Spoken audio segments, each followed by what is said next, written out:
On va tout de suite repartir sur le terrain à Paris, place de la Nation, retrouver l'une de nos équipes qui se trouve au cœur de ce qui se passe, des échauffourées, puisqu'il y a de la tension, beaucoup de tension sur cette place de la Nation. Le cortège syndical est en train d'arriver sur cette place. Et il y a des éléments radicaux qui tentent de semer la zizanie en mettant le feu au mobilier urbain et en jetant des projectiles sur les forces de l'ordre. C'est bien ça? Expliquez-nous ce qui se passe autour de vous. Bonsoir.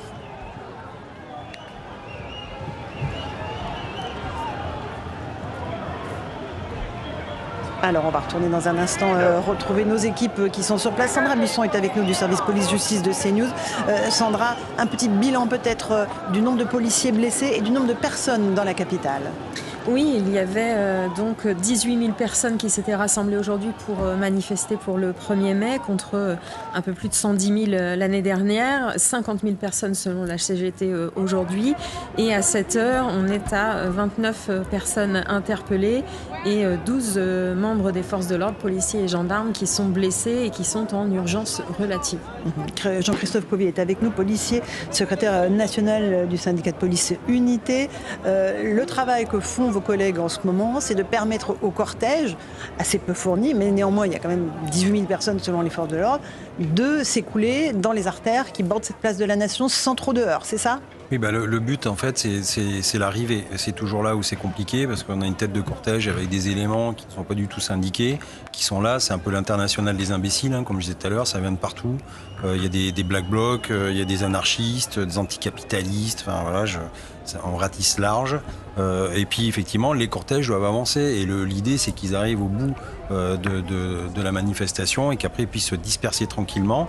Et c'est là où souvent il y a des échauffourées, parce que du coup, il y a une masse de foule qui arrive. Et donc les black blocs peuvent faire le coup de poing et tout de suite aller se réfugier avec d'autres personnes qui n'ont rien demandé. Et là, c'est très délicat pour nous, policiers, d'intervenir parce que y a des innocents et il faut trier le bon grain de livret, quoi. Et c'est très compliqué. Et ça, ils le savent. Et c'est là où après, on a aussi des spécialistes qui filment avec des images où on peut donner, on va dire, regardez les policiers, les violences policières, cette personne n'avait rien fait, etc. C'est le guet-apens classique des black blocs. Évidemment. Sur la place de la Nation, on va rejoindre notre équipe CNews dans une ambiance assez tendue. Expliquez-nous ce qui se passe autour de vous.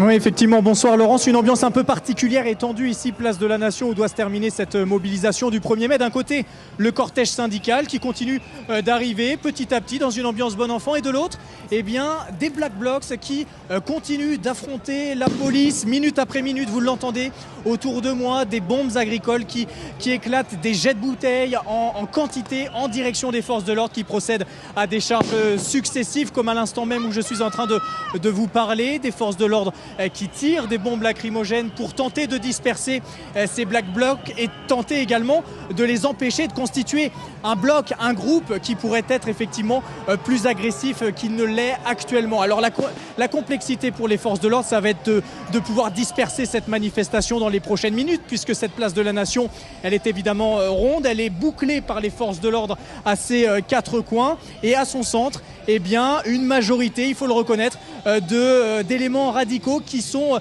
pour la plupart munis de canettes, de bouteilles de pierre et qu'ils jettent en direction des forces de l'ordre. Merci beaucoup pour ces explications. Nos équipes sont anonymes, on ne donne pas vos noms à l'antenne, on vous protège au maximum pour que vous ne soyez pas la cible, comme les policiers, de ces éléments violents qui n'hésitent pas à caillasser policiers et journalistes. Évidemment, on a le même mode d'emploi à chaque fois, hein, Jean-Christophe Covy.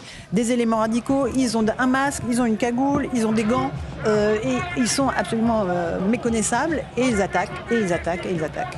Oui, en fait, c'est du harcèlement, mais en même temps, on les a laissés pendant des années s'entraîner. Notre-Dame-des-Landes et ailleurs, c'était une pépinière. Hein. Ils pouvaient s'entraîner à ciel ouvert, tranquillement, développer justement des méthodes d'insurrection. Et puis après, sur différentes manifs, ils arrivent comme ça à se coordonner. C'est ce qui fait leur force d'ailleurs, c'est-à-dire qu'ils ne se connaissent pas forcément. Il n'y a pas d'interconnexion entre eux, mais ils arrivent quand même sur ces manifestations à se coordonner. Il y a toujours le même mode d'emploi, c'est-à-dire on met le feu, on attire les pompiers, donc les policiers. Les policiers du coup deviennent des cibles. On met un bloc avec des parapluies ou des abris pour se protéger justement d'éventuels tirs de grenades ou de LBD. Et puis surtout pour cacher le jet de projectiles. Voilà, toujours pareil. Et puis dès que la police charge, envolée de moineaux, et puis on se réfugie à travers la foule qui est un peu innocente, qui est là, qui est des badauds qui regardent, et du coup c'est très compliqué d'interpréter. Bien sûr, avec des syndicalistes qui arrivent tranquillement après leur défilé. Pour porter, j'allais dire, des messages politiques, syndicalistes, et pas non plus... et les mots d'ordre de la manifestation qui étaient loin de la violence. Catherine Ney nous a rejoint. Bonsoir Catherine, éditorialiste politique. Quand vous constatez ce qui se passe, ce scénario malheureusement qui se répète à l'infini dès qu'il y a des manifestations, avec la survenue de Black Bloc qui parasite complètement le cortège, vous vous dites on n'arrive pas, l'État est impuissant en fait à juguler ces phénomènes. On peut se poser la question. En tous les cas, on pouvait écrire, on pouvait dire hier ce qui allait se passer aujourd'hui. Et ça a commencé en mai 2018, où là, ça a été quand même la première grosse manifestation où la police pensait qu'il y aurait entre 400 et 500 Black Blocs. Ils étaient 1200. Vous vous souvenez du blocage au pont d'Austerlitz, où là, ils ont tout cassé. Des restaurants, des garages, enfin ça a été terrible. Et puis, surtout, ces Black Blocs inconnus, c'était pas... Et donc on ne peut plus dire aujourd'hui que... On ne sait pas. Et ça se répète avec plus ou moins de violence en province aussi depuis 2018. En tous les cas, ce mai 2018 donnait déjà des aperçus de ce que seraient les Gilets jaunes qui ont suivi après. Et ça leur a donné des idées et l'occasion de castagner. Et c'est vrai qu'ils viennent pour casser, c'est des anticapitalismes, et pas seulement, ils veulent vraiment en découdre avec la puissance publique, se casser du flic. Et ce qu'ils veulent, c'est même avoir qu'il y ait il y a toujours cette nuée de photographes, on dirait qu'ils viennent là pour leur guerre du Vietnam, et surtout prendre la bonne photo, soit pour dire que la police tue, soit pour montrer au contraire que la police est submergée et donc impuissante. Donc c'est une manière, tous les 1er mai, de casser l'État. Parce que ne parlons pas de la grande fête où avant c'était la fête des syndicats, à une époque où d'abord les syndicats étaient incarnés, où ils étaient reçus à l'Élysée, il y avait tout un rituel comme ça qui n'existe plus. Un rituel républicain.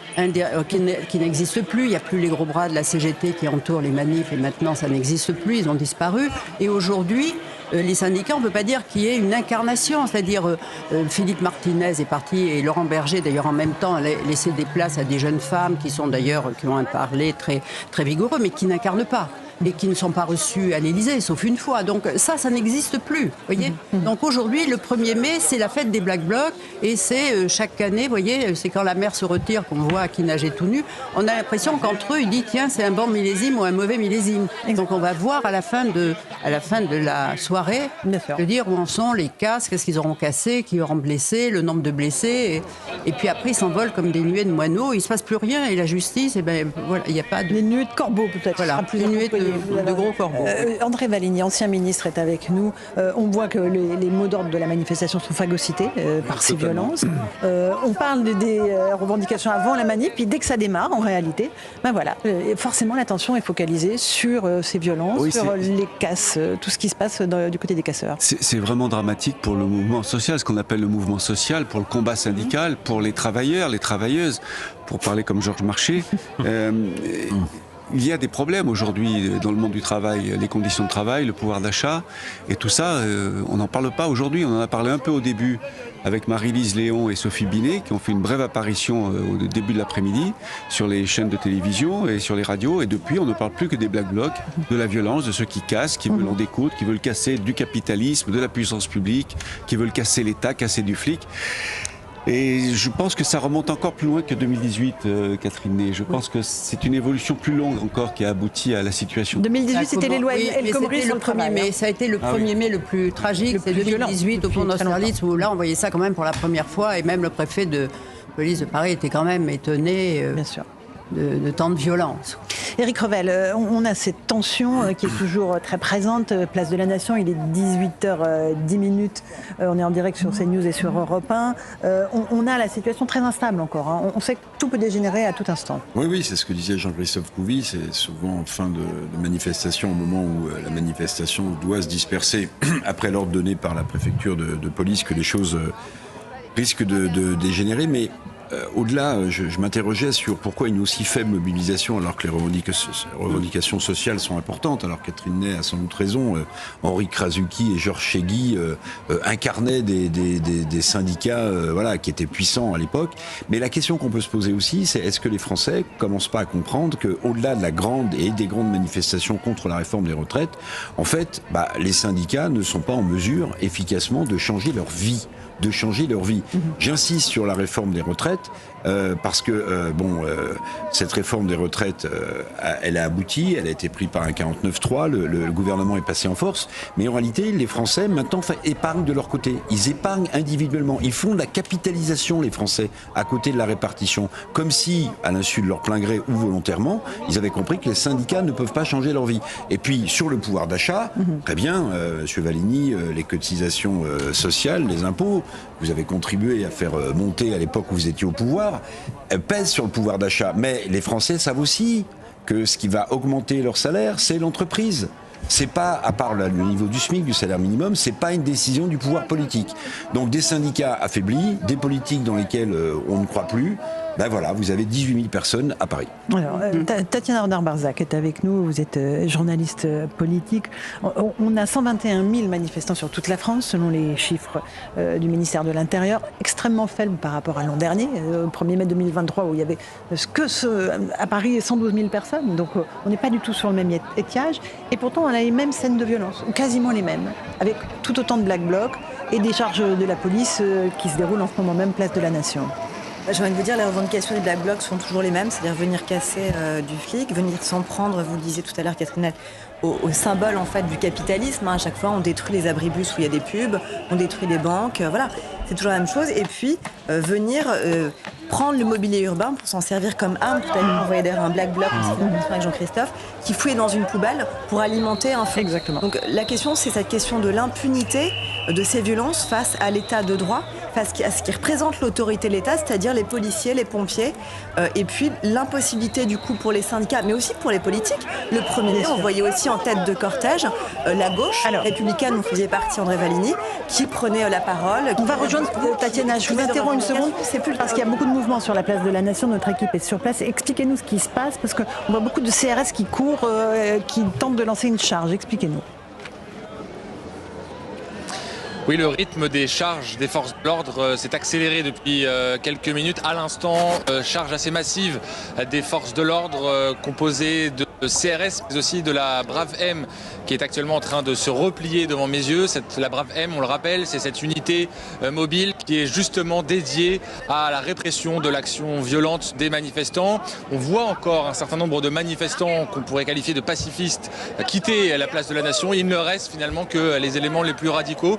Et à chaque fois qu'il y a une charge des forces de l'ordre, ils essuient un nombre de jets de projectiles assez important. J'ai vu il y a quelques instants un pavé assez immense tomber au pied des forces de l'ordre, mais ce sont aussi des bouteilles en verre qui leur tombent sur le bouclier de manière assez régulière. Ils tentent de faire évacuer et de procéder à la dispersion de la place de la Nation avec un rythme qui semble s'accélérer depuis quelques instants. On les voit toujours disposés aux artères qui entourent cette place de la Nation, que ce soit les CRS ou encore les gendarmes mobiles, et ils se succèdent pour aller au cœur de cette manifestation, parfois procéder à des interpellations, mais surtout tenter de faire partir les personnes qui ne souhaiteraient pas procéder à la dispersion. Merci beaucoup pour ces explications. Sandra Buisson, on a un bilan du nombre de policiers blessés depuis le début de cette manifestation?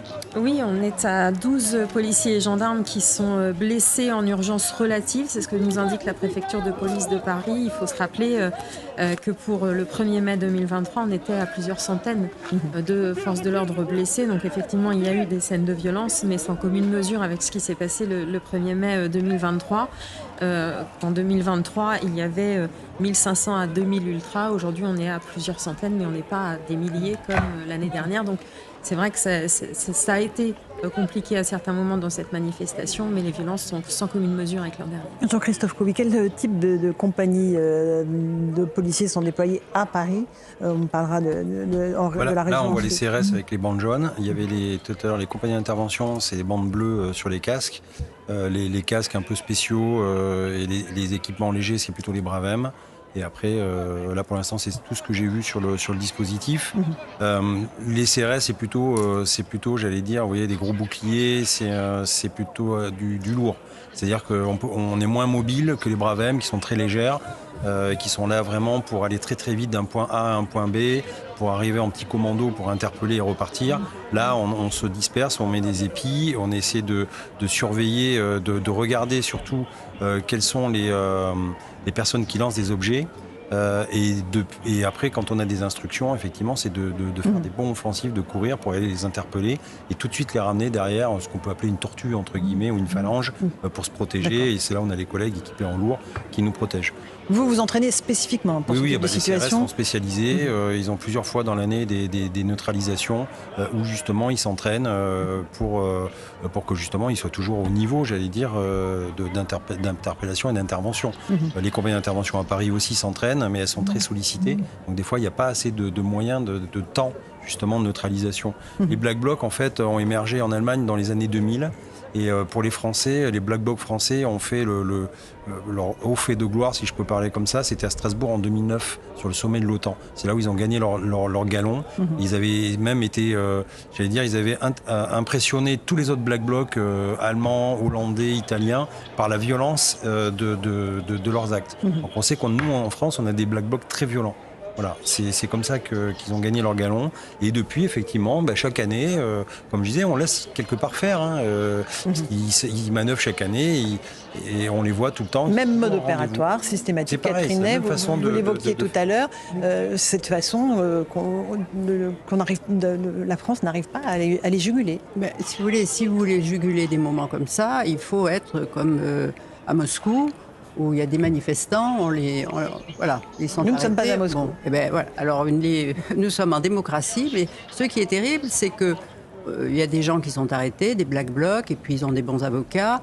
Et puis après, quelle est la punition? C'est-à-dire qu'il n'y a jamais de suivi. Et même, j'avais demandé au préfet l'allemand qu'est-ce qui se passe après. Il ne savait pas quelle avait été la punition qui était tombée sur les gens qui l'avaient arrêté. Donc il y a un mauvais... Et même l'opinion ne le sait pas forcément. Et donc, s'il n'y a pas de publicité au nom du respect de la personne humaine, non mais c'est incroyable, je veux dire, comment... à la fois, mais ça incite, puisque c'est quand même impunité, ça incite les autres à manifester. Et en tous les cas, aujourd'hui, la fête du 1er mai, c'est la fête des Black Blocs. Et ce qui est extraordinaire, c'est aujourd'hui, il y a une foule qui est moins... D'abord, je pense que les gens viennent moins, parce que peut-être ont-ils peur d'en prendre la figure. Ils savent que ça va se passer de cette façon, mais qu'il y ait 5000 CRS, policiers, qui soient mobilisés, et s'ils sont... moins que l'année dernière et un peu plus qu'en 2018. Je ne sais pas combien sont-ils, 600, 800, 1000, on n'en sait rien. Les CRS, c'est incroyable pour le ratio, ce qu'il faut pour essayer de contenir des gens qui veulent absolument Monsieur Couvi, et après on part sur le terrain. Aujourd'hui, il y avait 12 compagnies de CRS sur Paris, parce qu'il ne faut pas oublier que ce soir, il y a aussi le match au Parc des Princes, et avec Dortmund, donc des supporters allemands, très virulents aussi, etc. Donc en fait, pour les policiers, c'est une grosse journée. C'est en Allemagne, il me semble, le match. C'est en Allemagne, pardon. C'est en Allemagne. C'est match retour. Mais même, il y avait quand même 12 compagnies de CRS. Et je m'enflamme. C'est combien une compagnie? Une compagnie, c'est à peu près 70 personnes effectifs. Mais je veux dire, on le sait. Enfin, tout à l'heure, en même temps, regardez, il y avait nous, on était avec Force Ouvrière, Place d'Italie. Il y avait 4 policiers. 4 policiers. Il n'y a pas eu un débordement, tout s'est bien passé, c'était tranquille. Pourquoi? Parce que justement, il n'y avait pas des Black Blocs et il n'y avait pas des personnes qui venaient... 18h20, on est en direct sur Europe 1 et sur CNews avec cette manifestation du 1er mai qui se termine dans la violence, place de la Nation à Paris. L'une de nos équipes est sur place, la Brave M, une unité de la police, est en première ligne, c'est bien cela?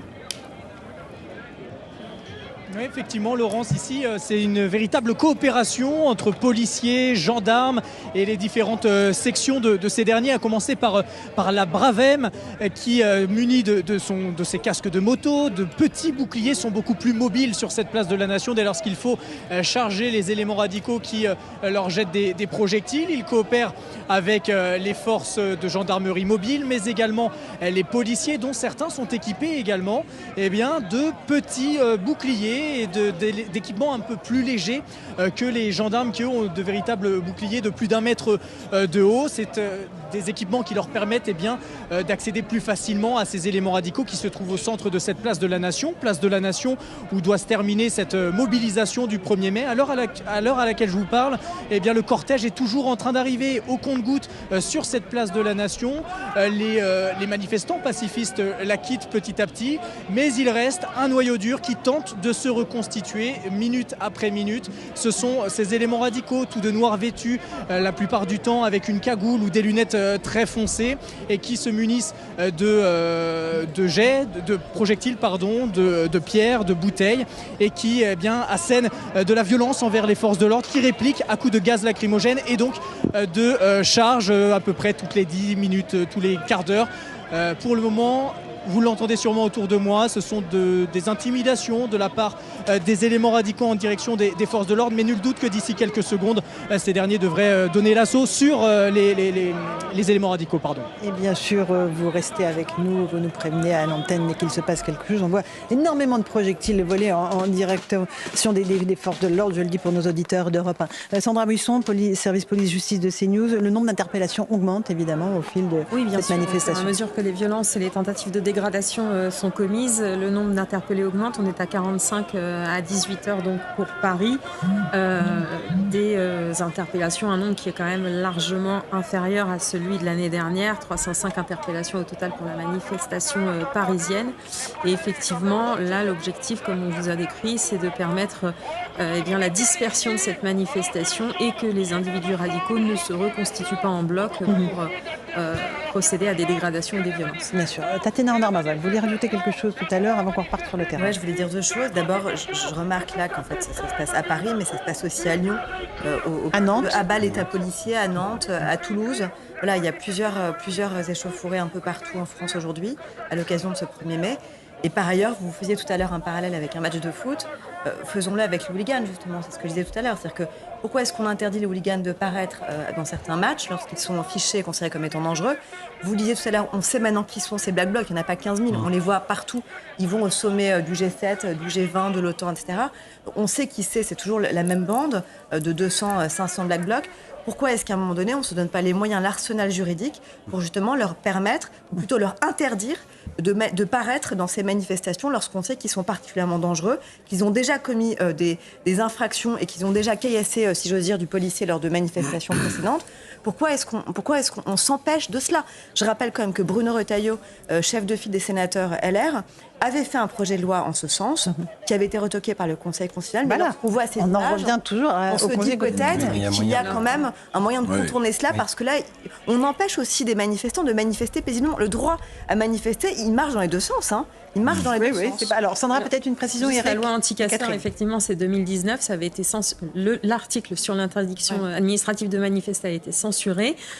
Or, pendant plusieurs années, on n'en a plus entendu parler. L'année dernière, au vu de ce 1er mai qui avait été extrêmement violent, Gérald Darmanin avait dit qu'il allait réfléchir à nouveau à reconstruire un nouveau texte pour essayer de l'écrire différemment pour que ça puisse passer au Conseil constitutionnel. C'était il y a un an. C'est toujours en cours. C'est toujours en cours, ça n'est pas sorti encore des... Bon, en attendant, on peut toujours se dire que les Black Blocs sont un peu les violents utiles des pouvoirs en place, quand même, parce que moi, je me pose toujours la question, si vous voulez. Regardez comment les démocraties ont reculé devant les Black Blocs. Jean-Christophe Couvi parlait un peu de l'histoire des Black Blocs. Je regardais la première énorme manifestation ultra-violente, je crois qu'il y avait eu 600 blessés, c'était au G8 de Gênes. G8 de Gênes. Oui. Et pourquoi je vous dis que les démocraties reculent? Parce que c'est la dernière année où on organisait le sommet des 8 pays les plus riches dans une ville. Ouais. Après, on a cantonné, on a exfiltré ces sommets dans des endroits inaccessibles. Et je me souviens d'un grand sommet à Kananaskis, un G8, où tout avait été contraint au fond d'une montagne canadienne pour éviter que les Black... Donc en fait, les démocraties ne font que reculer. C'est plus difficile pour le 1er mai. Pour le 1er mai en France, de les mettre dans des endroits reculés. Mais ces Black Blocs, c'est pas si on les connaît. Alors, voilà, si on les connaît, après tout, qui empêche que l'on leur passe un coup de téléphone, puisqu'on a leurs coordonnées 8 jours avant pour leur dire qu'ils sont surveillés de près, qu'on fera... Enfin, je sais pas, il y a toujours un moyen. Parce que s'ils savent qu'ils sont surveillés de près. Comment? Ils le savent. Ils savent, oui, bien sûr. Oui, mais enfin, mais ils savent très bien qu'on ne peut pas les empêcher de manifester. André Valigny sur Europe 1 et sur CNews. C'est la question que je posais au début de l'émission. On les connaît pour la plupart, pas tous, mais on les connaît. Les services de police, les services de renseignement les connaissent. et on ne peut pas les empêcher de venir au nom de la liberté, sacro-sainte, heureusement, la liberté d'aller et venir. Donc il faut trouver une formule juridique, et Sandra Buisson disait que Gérald Darmanin était en train d'y réfléchir, une formule juridique qui passe le barrage, si j'ose dire, du Conseil constitutionnel. Mais attention, il faut quand même préserver nos libertés publiques, parce qu'on en profite tous de ces libertés d'aller et venir. Pas. Donc il faut trouver un réglage très subtil. De casser, de blesser des Non, mais justement, il faut il a raison, le réglage subtil entre la liberté d'aller et venir et puis la nécessité de se protéger contre les casseurs. Un tout petit mot, Jean-Christophe Trouvier, après on repart sur le terrain. La réponse est simple, ça doit passer par une procédure judiciaire. Puisque l'administratif, effectivement, on ne peut pas empêcher des gens d'aller manifester. Sur un match de foot, on peut parce que c'est du privé. Je fais très court, hein, sur les manifestations, on ne peut pas. Il faut que ça passe par un juge. Oui, mais justement, par des juges. Tatiana, tout à l'heure, disait que les hooligans, eux, ne peuvent pas aller dans certains stades. Notamment parce que c'est des enceintes privées. C'est privé. Oui, sauf qu'ils sont un stade, c'est une enceinte privée. Ils sont fichés comme les Black Blocs. Il faut savoir que quand il y a un match de football, les policiers qui sont autour du stade, c'est du privé. C'est-à-dire que les policiers, normalement... Enfin, les organisateurs payent la police les compagnies pour venir... Alors, on peut peut-être envisager, je réfléchis à haute voix, on peut peut-être envisager qu'après une condamnation judiciaire, cette condamnation judiciaire d'un Black Bloc soit assortie d'une interdiction de manifester pendant un an ou deux. Ça s'appelle une interdiction judiciaire de manifester. Mais ça existe en judiciaire. Il faut déjà... il faut que le juge... Alors, allez pointer au commissariat comme font les hooligans en amont. Mais là, allez pointer au commissariat avant... Alors, pas tous en même temps, parce qu'on ne comprend plus rien. On sait très bien que les ultras les plus expérimentés sont rarement interpellés. Donc, c'est pas eux qu'on peut empêcher de manifester en judiciaire. Et donc, c'était l'intérêt de l'interdiction administrative. C'est de savoir que quelqu'un est connu des renseignements comme étant un radical violent et pouvoir prendre une mesure en amont. 18h28 en direct sur CNews et sur Europe 1. On va rejoindre l'une de nos équipes, Place de la Nation. Notre caméraman, notre journaliste reporter du MAJ a été la cible de tirs de cailloux de la part des Black Blocs. Vous allez nous expliquer, est-ce que vous êtes blessé? Que s'est-il passé exactement? Oui, bonsoir Laurence. Alors fort heureusement, mon journaliste reporter d'images qui m'accompagne ici, Place de la Nation, a été muni d'un casque sur sa tête et donc il n'est pas blessé. Mais effectivement, ce sont des Black Blocs qui lui ont lancé une pierre sur la tête qu'ils visaient. Ils visent les forces de l'ordre depuis maintenant 30-40 minutes et font des charges incessantes. Mais pas que, les journalistes aussi sont manifestement pris pour cible. Alors les forces de l'ordre, eux, doivent répliquer en lançant des gaz lacrymogènes pour essayer de disperser ces éléments radicaux, mais qui reviennent à la charge juste après avoir été dispersés. Nous sommes effectivement sur une des artères de cette place de la Nation, qui est le point de chute, le lieu d'arrivée de cette manifestation, alors que le cortège pacifique, lui, est en train d'arriver. Les Black Blocs profitent de cette concentration pour... détruire des abribus, lancer des projectiles sur les forces de l'ordre et donc sur également le journaliste reporter d'images qui m'accompagne, mais nous ne sommes pas blessés, heureusement, Laurence, puisque nous avons le casque bien sur la tête. Merci, mais prenez soin de vous parce que voilà, on sait que vous prenez des risques sur le terrain, journalistes de toute radio, télé compris, qui sont des cibles au même titre que les policiers de ces éléments violents et radicaux qui sont toujours très présents sur cette place de la Nation. Beaucoup de mouvements de troupes policières pour tenter de juguler ces phénomènes violents, permettre aux manifestants pacifiques aussi d'évacuer les lieux sans être blessés ni incommodés par les gaz lacrymogènes. Il y a eu aussi un peu précédemment lors de ce cortège du mobilier urbain qui a été cassé. Une camionnette a été incendiée lors de ce défilé du 1er mai. Alors évidemment pas dans le cortège syndical, mais dans le pré-cortège qui est formé essentiellement d'éléments radicaux. Les pompiers ont tenté de circonscrire cet incendie d'une camionnette qui aurait pu se propager à d'autres voitures et aux habitations, parce que la densité urbaine à Paris est évidemment extrêmement importante. On va juste écouter le témoignage de la propriétaire de la camionnette qui a pris feu. Elle explique comment elle a réagi devant la dégradation de son véhicule. Écoutez-la. Les gaz lacrymaux ne sont... Je suis en train de travailler dans mon atelier juste à côté et puis là il y a eu trop de monde, CRS et c'était le début de la manif. Et là il y a eu pas mal de casses, beaucoup de pétards et j'ai fait mince le camion et il y a eu les flammes et c'est parti trop vite. On a voulu essayer d'éteindre avec des seaux d'eau mais les CRS nous ont dit non, on n'y allait pas. Et après on a vu le camion cramer quoi, voilà. Et je devais travailler demain avec, livrer des clients. Je vais retarder la livraison. J'ai un peu de matériel dedans, mais on va voir ce qu'il y a. J'ai appelé l'assurance, on va voir comment ça se passe. Voilà, et cette dame donc est artisan, c'est une restauratrice de vitraux, petit salaire évidemment, et c'est ces gens-là qui sont, Catherine Ney, les victimes de ces violences. C'est absolument navrant et honteux. Mais oui, mais tout notre débat depuis 20 minutes dit qu'il n'y a pas de solution, puisqu'on est dans un pays libre et que toutes les décisions un peu rudes qu'il faudrait prendre, on ne les prend pas. Alors, oui, on évite de prendre des décisions qui fâchent, Jean-Christophe Couvi. C'est compliqué, en plus on est dans un tempo politique, alors ça, de surcroît, il y a des élections bientôt, donc tout le monde surfe sur la tranquillité, parce que si, imaginez qu'il y a un manifestant, même radical, je veux dire surtout radical, un Black Bloc qui soit grièvement blessé, ou un Malik Oussekine, et là c'est fini, on plie les boutiques et il y a encore une crise. Donc en fait, depuis, c'est vrai qu'à chaque fois, les gouvernements sont tétanisés dès qu'il y a des mouvements de foule. Ça, c'est la crainte de tout le monde, des préfets, des gouvernants. Voilà.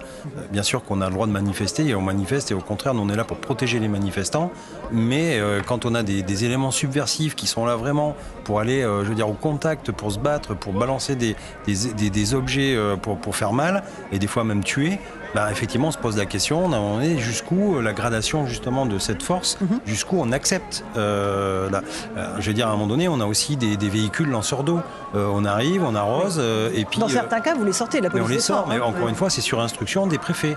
Et donc, c'est encore le politique qui a à la main, dans une manifestation, la gradation de l'utilisation de la force. Donc, on accepte un certain désordre jusqu'à un moment donné où on estime qu'on est arrivé au bout, et là, on siffle la fin de la récré et on utilise tous les moyens pour établir l'ordre. Non, pour l'instant, l'ordre n'a pas été donné par la préfecture de police de Paris et Laurent Nunez d'évacuer la place. Il va y avoir un énorme orage, puisque c'est ce qu'annonce la météo. Là, dans ce cas, c'est très efficace. Ça, c'est la solution pour disperser. Voilà. Souvent. Effectivement, la pluie dissuade souvent les manifestants violents qui préfèrent rentrer chez eux. Ce sont d'ailleurs... leur sociologie est assez intéressante, Jean-Christophe Couvi, des gens de ces Black Blocs-là.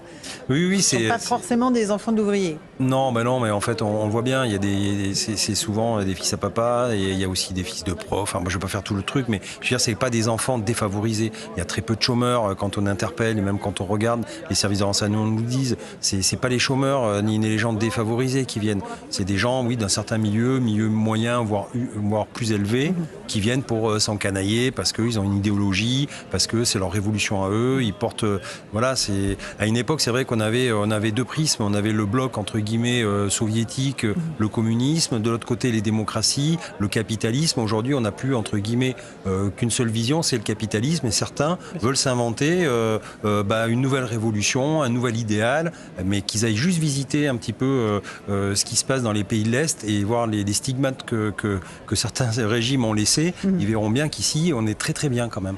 Ok. Il est 18h33, on est toujours en direct sur CNews et sur Europe 1 avec cette situation très instable, place de la Nation à Paris. On va bien garder le lien avec nos équipes qui sont sur place. J'aimerais aussi évoquer ce qui s'est passé à Saint-Étienne ce matin, puisque Raphaël Glucksmann, le candidat Place Publique, Parti Socialiste, a tenté de rallier le défilé du 1er mai à Saint-Étienne. Il en a été exfiltré avec beaucoup de violence, il a été... molesté puisqu'il a reçu de la peinture. On va peut-être écouter la façon dont les manifestants l'ont sorti du cortège. Je ne sais pas si on a la séquence qu'on peut écouter. Et ensuite, on écoutera ce qu'il en a dit, puisqu'il a pointé très clairement du doigt la responsabilité de la France insoumise. D'abord, on écoute les échanges entre lui et les manifestants.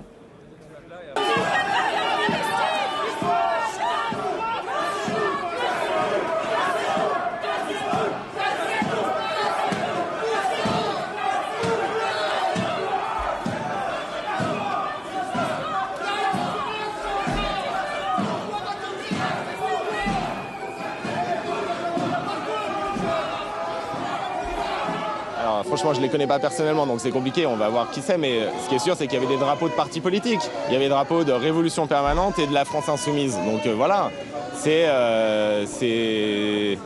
leur conception du débat démocratique, c'est pas la nôtre.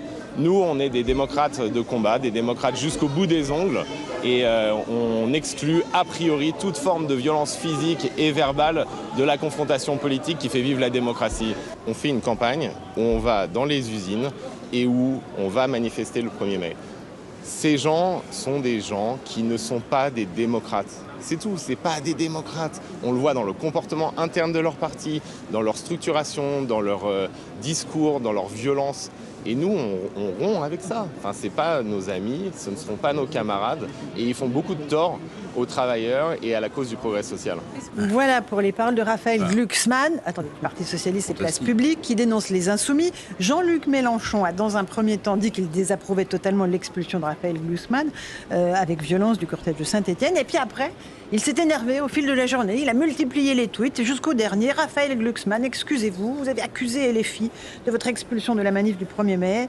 Nous avons récusé, vous et les chefs du PS ont continué sur la base de vos accusations. Ce sont les jeunes communistes du 42 qui ont revendiqué cette action. Après ceux du Nord, chez Fabien Roussel, respectez vos adversaires en apprenant à les connaître. Voilà pour le... En fait, c'est une stratégie du chaos que mène la France Insoumise. Ouais, enfin, je pense que Mélenchon, il sent que le tapis électoral se dérobe un peu sous ses pieds, là. Si vous voulez accuser les communistes, je sais pas. Mais surtout, moi, évidemment, il faut condamner la façon dont Raphaël Glucksmann a été exfiltré de cette manifestation à Saint-Étienne. Mais si vous voulez, ça m'amuse quand même un peu, parce qu'au moment des élections législatives, la NUPES forte, triomphante, les socialistes étaient contents d'avoir le soutien de la France Insoumise pour se faire élire un peu partout, si vous voulez. Donc aujourd'hui, ils s'aperçoivent que LFI est devenu radical et extrémiste. Bon, très bien, mais enfin, moi je trouve ça un peu fort de café quand même. J'entends. Catherine Ney, quelle est votre réaction en entendant Raphaël Glucksmann accuser la France Insoumise? Je trouve qu'il a bien réagi, de manière à moitié amusée et un peu exaspérée. Et je veux dire, est-ce que c'était les communistes ou pas? Mais ce sont tellement les manières de LFI qui veut créer voilà, alors tous les... Et on voit bien que Mélenchon ne tient pas ses nerfs et en ce moment, c'est à la fois une fausse réaction de force qui révèle en fait un début de fragilité. Voilà. Et que toujours l'orage sur le sourcil, toujours en colère, c'est le bruit à la fureur, mais ça ne marche plus visiblement dans les intentions de vote, puisque André Vallini, la liste de Raphaël Glucksmann est dans une phase ascendante, alors que celle des Insoumis dans une phase descendante. Ça aussi explique cela? Oui, bien sûr, je pense que les Insoumis sont très en colère actuellement contre les socialistes. C'est pas nouveau, mais ça s'aggrave à cause des sondages qui montrent qu'il y a une dynamique du côté de Glucksmann et du PS et une dynamique inverse du côté des Insoumis qui n'arrivent pas à décoller des 6 ou 7%. Moi, je pense qu'après les européennes, il va y avoir une clarification à gauche, que la NUPES a du plomb dans l'aile, et tant mieux. Moi, je n'ai jamais été partisan de la NUPES.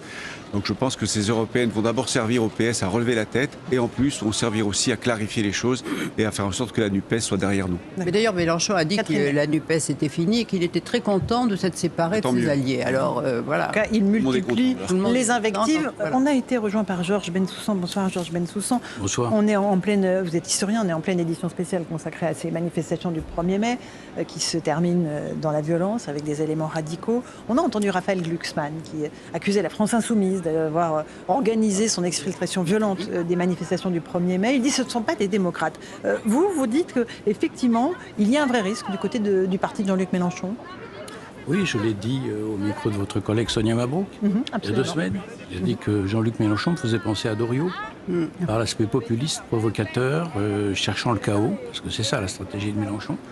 Et lui, alors là, en l'occurrence chez Mélenchon, racolant bien sûr dans les banlieues islamisées, avec une stratégie très particulière, en surfant sur des passions antisémites, en clair.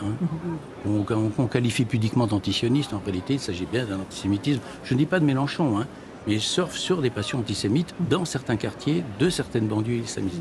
Et ça veut dire que ce n'est pas un hasard si Raphaël Glucksmann a été sorti de cette manifestation ça c'est un procès d'attention, je ne peux pas à Saint-Étienne, Catherine Ney. Non, mais certains y voient un symbole aussi. Peut-être. Certains y voient un symbole. Enfin, ce qui est drôle, M. Bensoussan compare Mélenchon à Doriot, mais lui, avec Sophia Chérikou, ils avaient traité le leader communiste... Monsieur Roussel pardon, oui, de Doriot. Absolument, je me rappelle. On va juste, je vous donne la parole dans un instant, Georges Bensoussan. On repart sur le terrain, rejoindre une de nos équipes Place de la Nation. Que se passe-t-il en ce moment? On a l'impression que la situation se calme. Il y a quand même un certain nombre de drapeaux palestiniens que l'on voit désormais être brandis par les manifestants. Oui, toujours ces drapeaux palestiniens, toujours les mêmes depuis le début de cet après-midi, dans le cortège parisien, mais également ici, place de la Nation. Mais c'est vrai que l'on assiste avec mon collègue ici à un moment d'apaisement, avec des forces de l'ordre qui ont posé les casques. Une ambiance qui contraste avec ce qui s'est passé il y a moins de 20 minutes maintenant.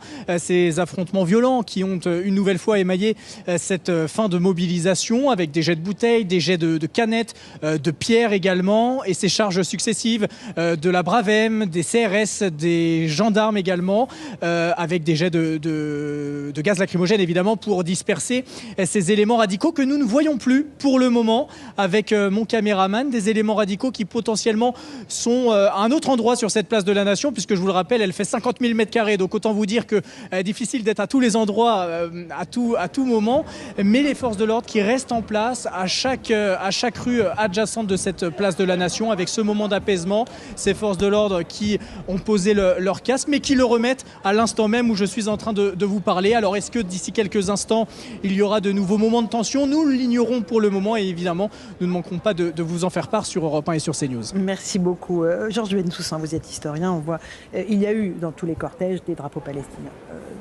Pas des centaines, mais il y en a. Maintenant, c'est systématique depuis quelques semaines. Oui, apparemment, c'est toujours ciblé, c'est toujours la même clientèle électorale, c'est toujours LFI. Absolument. Qui a fait de la Palestine une cause christique, une cause sacrée d'où dépend le salut de l'humanité. Bon. Mais là-dessus, on peut dire que premièrement, que vient de faire le drapeau palestinien le 1er mai, que vient faire la cause palestinienne dans les élections européennes avec Rima Hassan, qui est en position d'être élue. Et sur le fond, on voit bien la stratégie électorale. La stratégie électorale, c'est de rameuter toute une clientèle d'origine maghrébine qui est très sensible à la cause palestinienne. Mais est-ce que ça peut fonctionner? On voit que dans les intentions de vote, elle est plutôt en phase descendante, cette liste des insoumis. Je pense que ça ne fonctionnera pas sur le fond. Non, les forces profondes en France, il faut lire pour ça Jérôme Fourquet, Christophe Guilluy, etc. Les forces profondes ne sont pas du tout du côté mélenchonien. Mélenchon, c'est, si vous voulez, la petite classe moyenne, je ne parle pas de ces banlieues islamisées, mais la petite classe moyenne très frustrée socialement, qui est mue par un ressentiment profond. C'est en cela, d'ailleurs, qu'il avait un lien avec Doriot. Mélenchon, c'est l'homme du ressentiment. Et sa clientèle sociale, c'est cette base-là. Cette petite bourgeoisie de bac plus 2, bac plus 4, qui a un ressentiment social profond, qui en veut au monde entier de la place qu'elle n'a pas et qu'elle pense devoir. Il y a donc ces drapeaux palestiniens, il y a aussi ce conflit qui fait irruption en permanence dans notre pays entre Israël et l'organisation terroriste du Hamas. Mathilde Panot et Rima Hassan, que vous évoquiez, ont été convoqués cette semaine pour apologie du terrorisme. Il y a eu beaucoup de communication, de gesticulation des insoumis autour de cela. C'est une importation du conflit à vos yeux? Oui, mais c'est pas nouveau. C'est une importation du conflit. Encore une fois, on sait très bien pourquoi ils le font. C'est pas nouveau. Et effectivement, les slogans qui ont été mis en avant par Rima Hassan, j'ai dit, encore une fois, chez Sonia Mabrouk, c'était des slogans génocidaires. Je le maintiens. Pourquoi? Parce que parler de la Palestine libre du fleuve à la mer, ça implique la destruction de l'État d'Israël. Mais elle, en bonne juriste et en bonne sophiste, elle vous dira non, ça signifie un État unique où Israéliens et Palestiniens vivre ensemble. Exactement, c'est ce qu'elle a dit, Madame Hassan. La question est la suivante. Est-ce qu'elle a demandé aux Israéliens s'ils le voulaient? Est-ce qu'elle s'est enquis du désir des Israéliens? Bel et bien, mais évidemment non. Et après un tel passé de conflit entre les deux peuples, vous imaginez la coexistence possible? Non, il faut deux États séparés pour deux peuples. Donc l'idée d'un seul État, ça signifie, en termes subliminaux, la fin de l'État d'Israël par submersion démographique. Donc la destruction de l'État. Est-ce qu'on peut imaginer que ça se fera pacifiquement? À la lumière du 7 octobre, on peut imaginer qu'il y aura des massacres de très grande ampleur. Je voudrais quand même vous citer quelque chose qui... Allez-y, Georges Bentoussaint. Le représentant du Qatar à la Ligue arabe a déclaré hier « Le 7 octobre n'est qu'un prélude à l'anéantissement de l'entité sioniste à la fin de leur État ». C'est clair. C'est dit clairement. C'est dit clairement. Voilà. Ouais. Catherine Ney, c'est une analyse évidemment qui fait froid dans le dos. Qui fait froid dans le dos et dans le fond que les Israéliens eux-mêmes n'avaient pas vu venir, et on avait l'impression au contraire qu'il y avait une sorte d'ouverture avec tous ces Palestiniens, 18 000 qui venaient travailler tous les jours en Israël. On avait l'impression qu'il y avait une paix. Comme ça, ce que certains généraux israéliens trouvaient suspect. Ils avaient alerté Netanyahou qu'il est traité de Wagner, et lui il était tout à son c'était on appelle les accords d'Abraham, mais qui ne sont pas caduques si on en croit ce que voilà.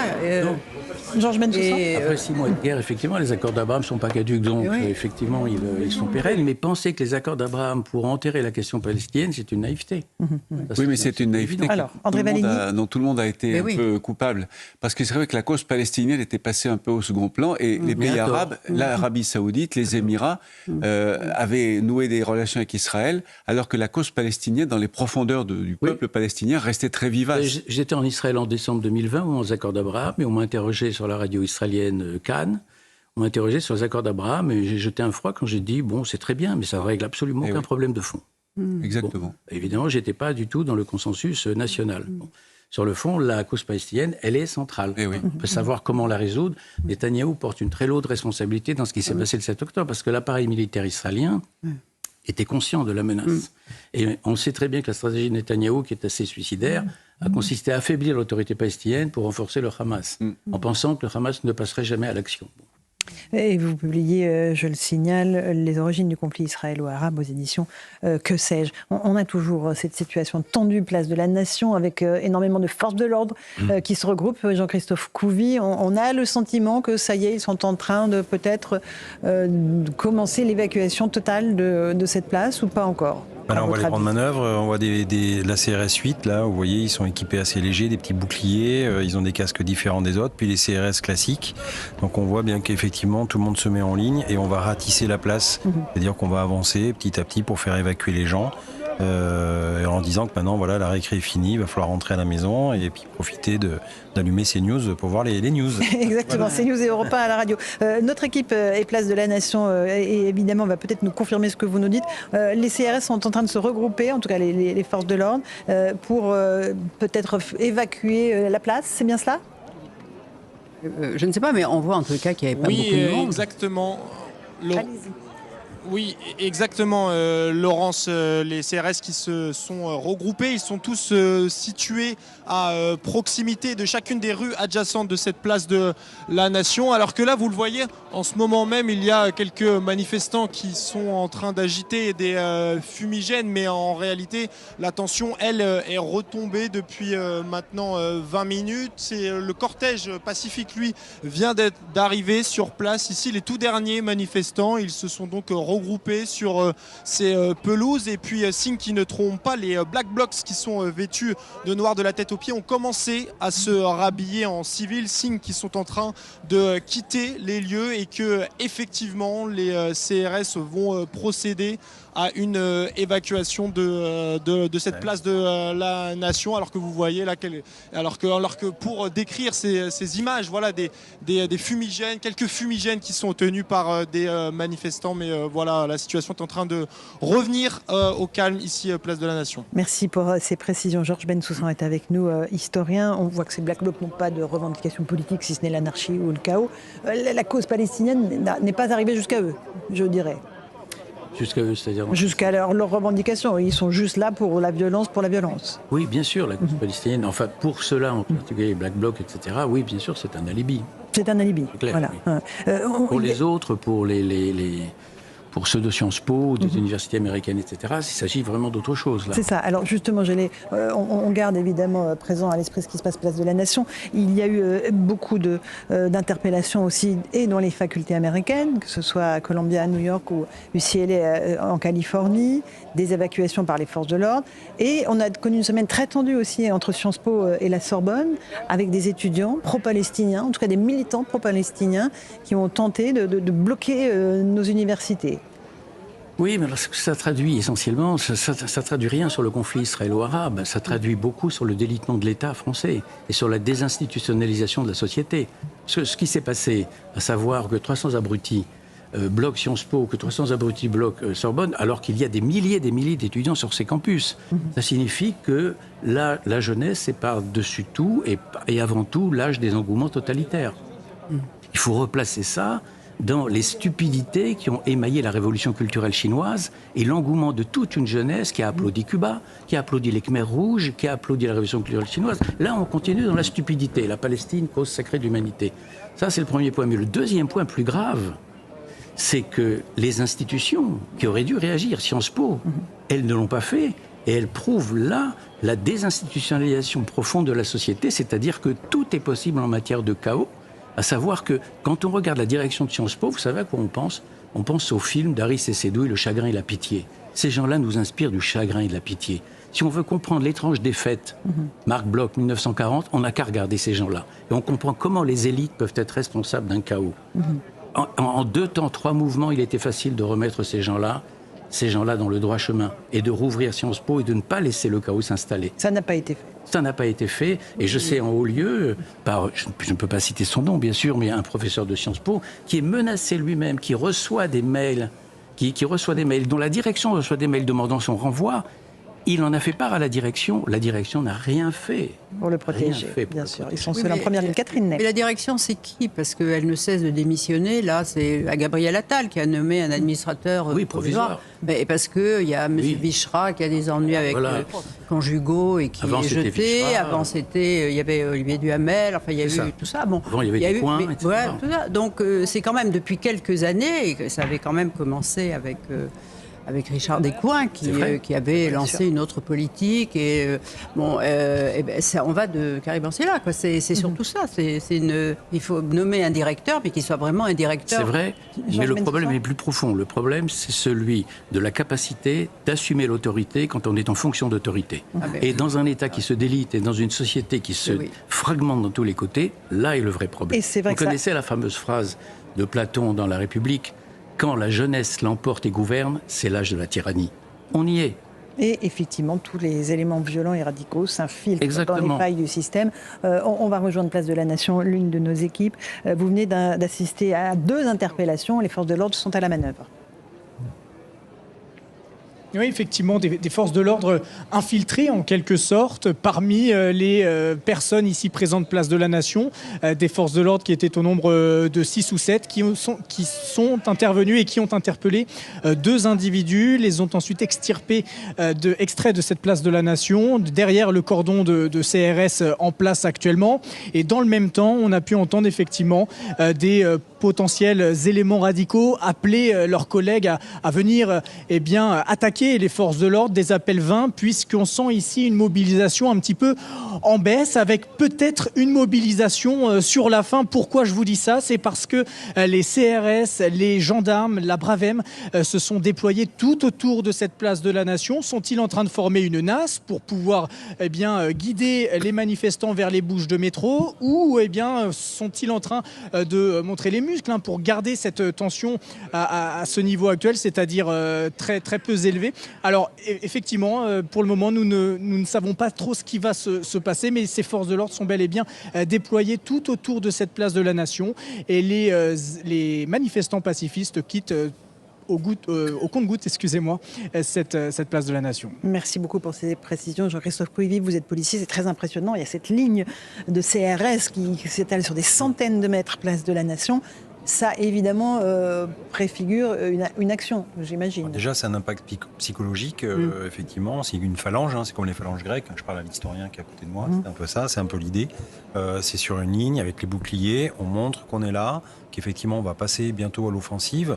Il y a des collègues en civil qui ont repéré des lanceurs de projectiles, donc qui interpellent. Alors, ils ne sont pas infiltrés, en fait, si vous voulez, mais ils sont en civil. Et effectivement, c'est plus facile quand vous êtes en civil à l'interpeller que quand vous êtes en uniforme, on vous voit arriver, quoi. Donc là, il y a l'effet de surprise, et hop, on revient tout de suite, on ramène les personnes interpellées derrière le cordon de nos collègues qui nous protègent. Et puis, on attend, encore une fois, le top. Donc l'idée, c'est d'entourer, c'est d'encercler la place, petit à petit d'avancer et de pousser un petit peu les personnes vers les métros ou vers des rues adjacentes pour disperser dans plusieurs endroits. Il faut éviter qu'ils se regroupent à un endroit, donc ça va être ça après. Il y a souvent le jeu du chat à la souris, on essaie de se regrouper, faire des feux de poubelle dans les rues adjacentes pour faire durer un peu. Là, en fait, les Black Blocs sont un peu embêtés, si j'ose dire, parce qu'il n'y a plus vraiment grand monde sur la place. Donc ils sont facilement identifiables, donc interpellables, et du coup, ils ne peuvent pas eux-mêmes manœuvrer dans le nombre et dans la masse. Voilà. Donc c'est pour ça qu'ils se changent, d'ailleurs, c'est risible, mais on en est là. Hop, c'est un peu Wonder Woman, vous savez, quand elle tourne autour d'elle et qu'elle change d'uniforme, et là, c'est la même chose. Ils remettent vêtements civils, ils redeviennent entre guillemets des kidams normaux, et puis ils rentrent chez eux, chez papa-maman, voilà, pour encore une fois, pour... bien sûr. Dans leur petit 18h55, on reste en direct sur CNews avec ce qui se passe place de la Nation. On va saluer les auditeurs d'Europe 1 qui vont rejoindre maintenant Pierre de Villeneuve. Bonsoir Pierre pour le